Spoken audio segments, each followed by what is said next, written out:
This is part 5, our Link to the Past 100% walkthrough, and this part will be going through the second dungeon in the game, the Desert Palace. Really a shorter dungeon, as you can see from the time link, but I think it's also a lot stronger dungeon than the first one, and also a little more confusing. I think part of that is the fact that just right from the beginning, we can go almost anywhere. Yes. There's kind of two halves of this dungeon. Yeah, And you can get just about anywhere in the first half right off the bat, and that makes it a lot less linear. Oh, I was about ready to say that. And then you ended with that exact same statement, but we think I do like that. Like, Eastern Palace, like you said, very linear. You can kind of just walk all through it. Then, as soon as you come in here, you can, like you said, basically, I'm just going to repeat everything you said in that first part. But, like, one thing I really like is just how the dungeon looks different. You kind of got these light brown walls, and I guess those are walls or... No, they're not ceilings. What was I thinking of ceilings? Those walls, like, kind of goes along with the desert. And then also, like...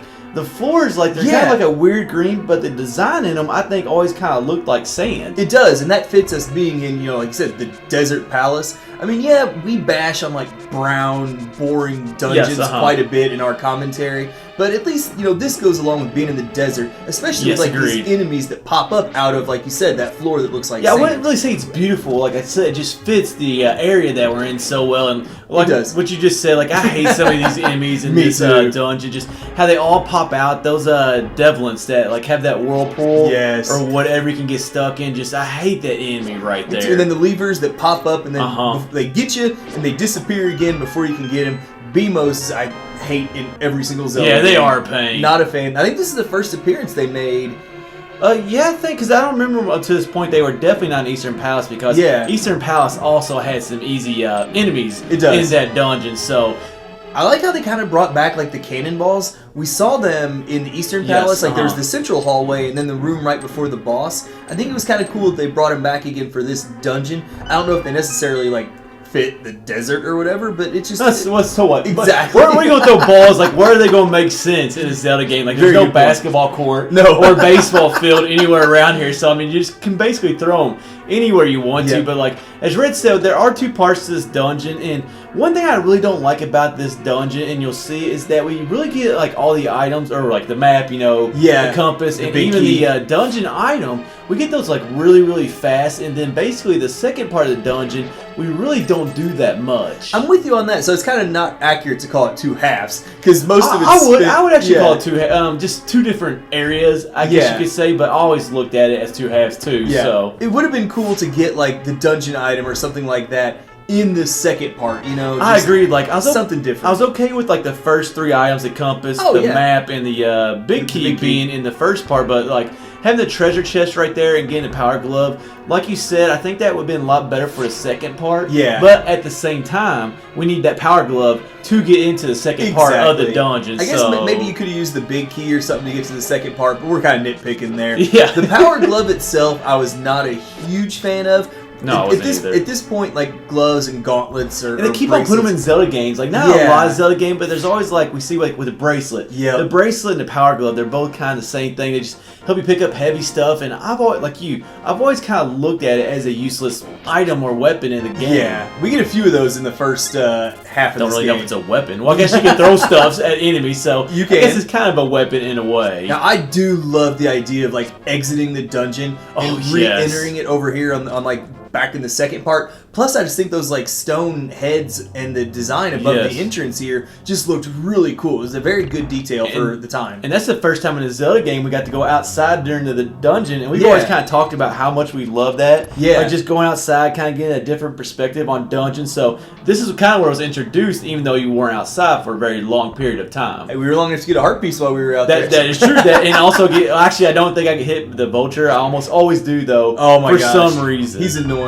But then it's like, when you think back to, or you think to, like, Ocarina of Time and the desert dungeon and the Spirit Temple was another one where we leave the dungeon. Yes, so I liked how they kind of had a little bit of, I don't know if continuity is the right word, but just something that, like, it ties these desert dungeons together in these early Zelda games. I like what they did with this section, or I guess you could say the dungeon that correlates to this section later on in the game.